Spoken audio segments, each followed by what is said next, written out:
Hello YouTube, welcome to another one of my dueling videos. Today I have for you a 30 card deck using Light Sworns and obviously grass looks greener as the engine. I recently got my third and fourth Lila Light Sworn Sorceress, so I really wanted to play with Light Sworns. I made this deck before Saturday's stream, so if you guys caught the stream, then you already seen this deck in action. And I used it for the whole stream because it was so much fun. I had a duel room against all my viewers, and the deck did pretty well. The basic idea is obviously to take advantage of your graveyard effects, things like Soul Kiosk, Destiny Hero Dasher, Arc Brave Dragon.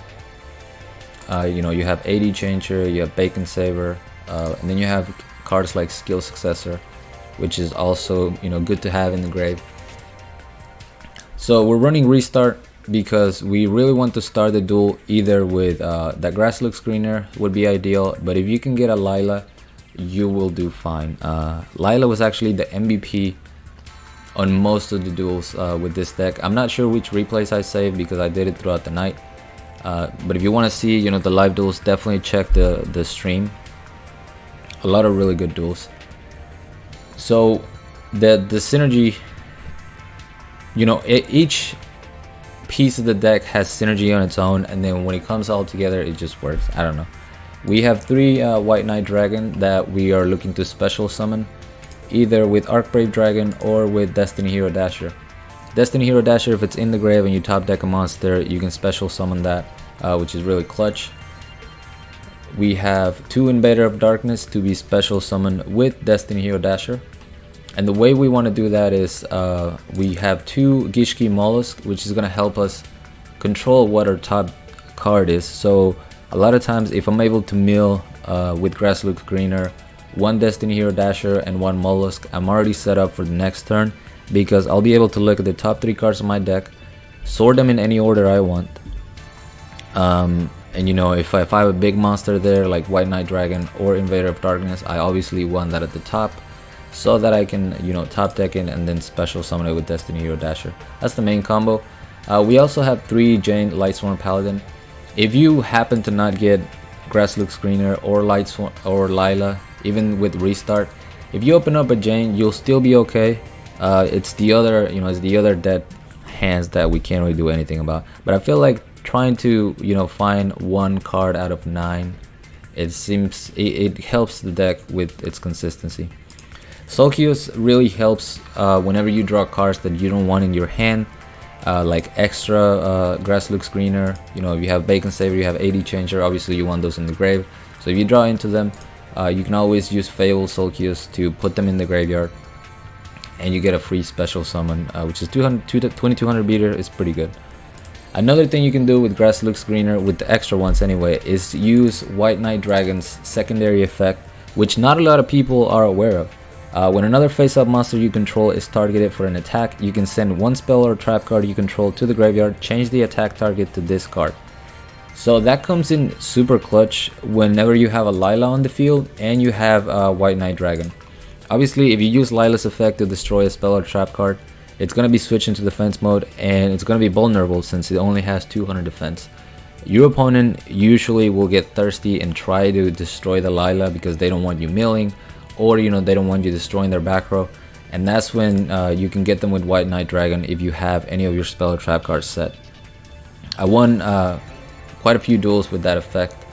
Invader of Darkness is going to help us with the quick play spells, as I already went over that. And yeah, that's pretty much it. 2 enemy controllers, generic back row, and the 2 skill successor, so we can get over big stuff once the card hits the grave. And really I just wanted more cards that synergized in the grave. The deck did very well overall, but I didn't really go up against anything in the top meta in the duels, because this was a pretty chill duel room. But I still wanted to show you guys because like I said, I had a ton of fun with this deck. First duel, we're going up against Preston, I believe that was his name,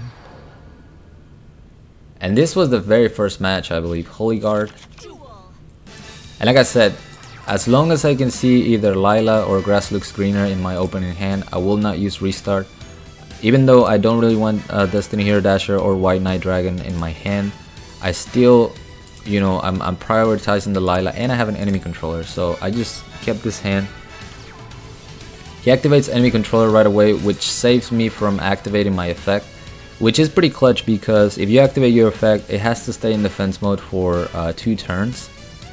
So with the enemy controller, I can switch her back into attack mode, and you know, I have my enemy controller to protect her. I mill amazing. We have a White Knight Dragon during the standby phase because we have an Arc Wraith. Now this was the very first duel that I played with this deck, so bear with me. I used my White Knight Dragon's effect because I forgot that it was a spell or trap card. I thought it was anything, so you know, I could have sent my Lila.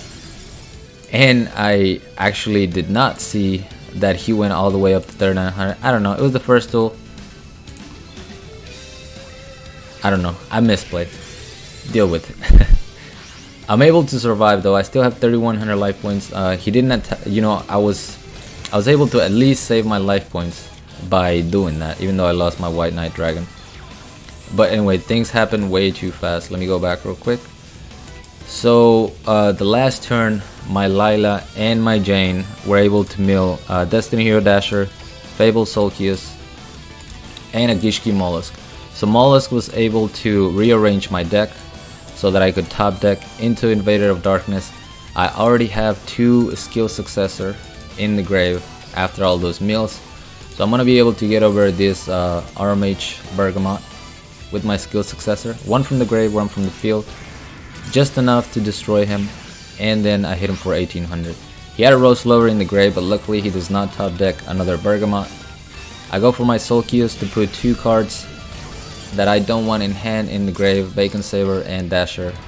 I'm able to win the game that way through the misplay, though, you know, in hindsight, it ended up saving the duel because 3900 piercing damage on 200 defense would have made me lose the duel.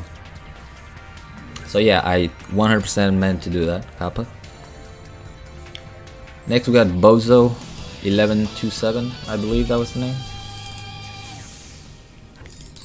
I can't stress enough how much fun I had with this deck. I used it for like 2.5 hours and did not get tired of it. Here I have Grass Looks Greener, so pretty nice opening hand. We're going up against Sylvans. Just gonna put the carry weight back on top. I go for your Grass Looks Greener. Pretty nice meals. I have Arc Brave and White Knight Dragon already, so I'm gonna be getting a White Knight Dragon during his standby phase. And I get to control my top deck with Mollusk. Unfortunately, I did not get a Destiny Hero Dasher in the grave, but I still rearranged my draws. I destroyed the Sylvan Martial Leaf. Get my White Knight Dragon. He's going to excavate 2, doesn't get a Martial Leaf, thankfully, but he puts 1 on top. So I decided to tribute here because I really wanted my Destiny Hero to eventually be in the graveyard. He goes for the Raging Mad Plants, has 2 in the grave, so there's gonna be 2100. I go for my skill successor to try to destroy, but he's got a Rose Archer, so we end up crashing, and I'm fine with that. Like I said, I wanted this in the grave anyways.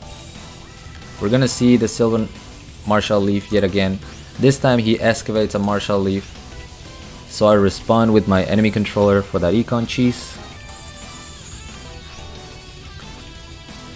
I top deck my Invader of Darkness. Feels good, man. Skill successor for a little bit of BM since this was a Sylvan player, but I'm able to win. It's weird, like when you look at the deck list, it just looks very random, and it works so well. I mean, I didn't win every single duel, obviously, but I won more than I lost. Next, we have a Jaden Yuki going second. I go for the restart because I had a brick in my hand. Horrible brick, if I may add. And now I have 3 Lilas and 1 AD changer. Now that might look bad, but I'm actually completely okay with this. we're gonna see Mask change into Mask Hero Vapor, and he puts a Fusion Sword, Murasame Blade. So I can't destroy the monster with the card effect, and I can't destroy the card with the card effect. But I top deck like a god. Activate my Grass Looks Greener, and literally everything that I needed goes into the grave. I have a Dasher, I have a Gishki Mollusk, but I don't even need those the next turn. I have a Bacon Saber to protect myself. But the main card that I needed was Fable Solkius. Fable Solkius was able to win the game for me right here. I'm gonna rearrange my cards. I get rid of that, you know, in case it was something like, I don't know, a Wall Disruption or Mirror Wall, something that was gonna mess up with my follow-up play. Now I use Solkius effect to get that all-important AD changer into the graveyard, so I can switch his Vapor into defense mode, destroy the monster, and that's the game. He doesn't have a follow-up play because, you know, he overextended with his initial play. I get to special summon my Archgrave Dragon as a bonus, and I take the win.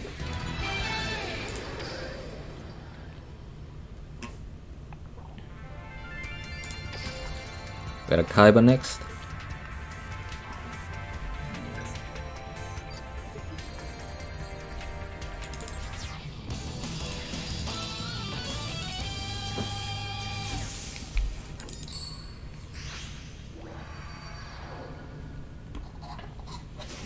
Peak performance. I go for the restart because I had a horrible break there. And once again, I'm only looking for Lila or Grass Looks Greener. In this case, I have Lila, which she is the MVP. That's why she's on the thumbnail. She made so much happen. We get rid of a Red Eye Spirit right off the bat. And we have an AD changer in the graveyard. So, unfortunately, he does have the Kidmodo Dragon. And even though I had an enemy controller, you know, my Lila was going to get destroyed regardless. So instead of wasting the enemy controller, I just take the 1700. We're going to go for Lila. I use Skill Successor to get rid of the Paladin of Felgren.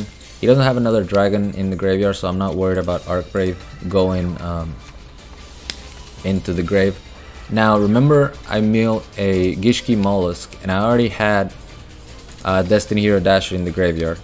So I'm gonna control my top deck, and I obviously put my Invader of Darkness right at the top so I can summon it. Now I'm not worried about quick play spells, but we still destroy the trap since I have the AD changer to get my Lila back into attack mode. We're gonna be able to destroy this Kidmodo Dragon. I'm gonna special summon a Solkius by getting rid of my hand, and I wasn't worried about him summoning anything because I had the enemy controller, which is what I end up doing. Go for the Econ Cheese, and that's the game. Very explosive play, all because of my good girl Lila.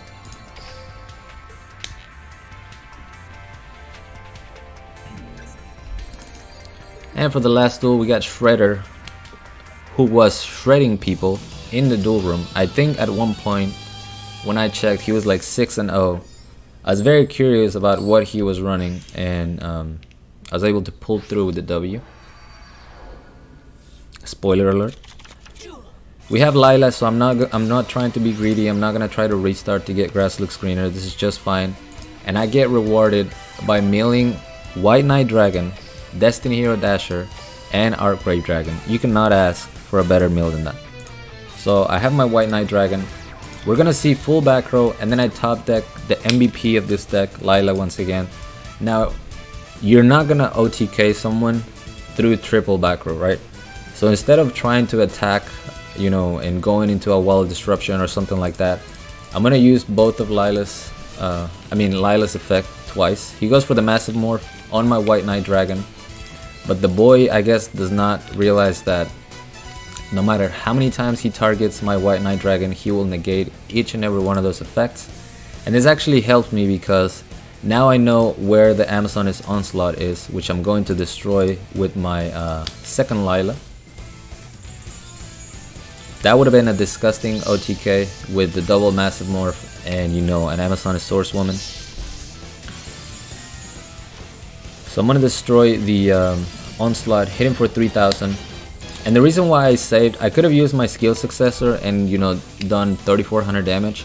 But like I said, Lila in defense mode makes your opponent very thirsty. They don't want to leave this on the field, and they don't realize, or you know, they're not familiar with White Knight Dragon's secondary effect. So now I have a card that I can use for the effect. We're gonna see the Amazoness Princess get another Amazoness Onslaught. Sets 2 back row, goes for the attack, gets rid of Forbidden Chalice to special summon a Swordswoman, but at this point he already lost the duel. I send my skill successor from the field to redirect his attack into my White Knight Dragon, and that is the game.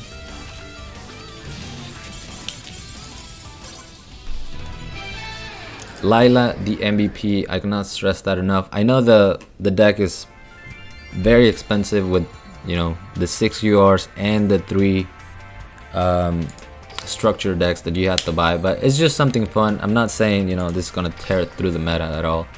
I like bringing out new stuff. This time I wanted to play with Lightsworns and came up with this that I thought was really fun. But anyway, thank you guys so much for watching. I hope you enjoyed this. As always, like, comment, and subscribe if you want. Join my Discord if you haven't. The link will be down in the description, along with my PayPal link if you guys want to support my channel, support you know, the content. I really appreciate that. And until next time.